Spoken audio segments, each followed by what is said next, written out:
Now, most of us are now familiar with the need for energy-saving light bulbs. In fact, the old-style filament bulbs are set to become illegal under European legislation.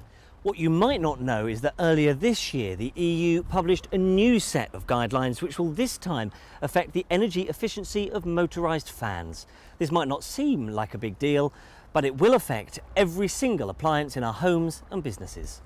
From the tiny fan your PC uses at home to huge industrial fans and air conditioning units for offices like these. Within the next 2 years, any appliance that uses an electrical fan must meet the new energy efficiency guidelines, that is, to reduce their carbon footprint and lower their power consumption. As a consequence to the initial reaction to the EU targets costing the UK too greatly, fan manufacturers have grouped together to lobby for modified legislation and devise a workable solution. One such company is ebm-papst, who have used their research and development expertise to pioneer new products ready for the changeover. I spoke to Jeff Lockwood, Technical Director of the UK subsidiary, who told me more. The Eco-Design Directive for fans sets a minimum efficiency level, and those efficiency levels are different for different fans. These energy efficiency targets have led us to some innovative designs. Take the centrifugal fan, for example. We've got some radical shapes in the impeller that leads to significant reductions in energy efficiency and at the same time reduces noise emissions. The EU Eco-Design Regulations set a minimum efficiency level. This is being implemented in 2 phases, commencing in 2013 and with the bar being raised in 2015.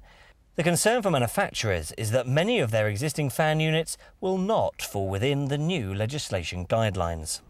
It's going to affect all fan manufacturers, from ones that manufacture very small fans to ones that manufacture fans that are big as a house. We're going to have to redevelop our product to improve the efficiencies of fans. The UK government is concerned that this will cost UK industry millions of pounds, but it's an investment opportunity. The investment in higher efficient product will be returned in a short time because of the lower running costs. So what were your concerns regarding the new energy saving proposals? Ultimately, the regulations are to reduce carbon, but we saw the first proposals were unworkable for the industry and would have cost us a lot of money.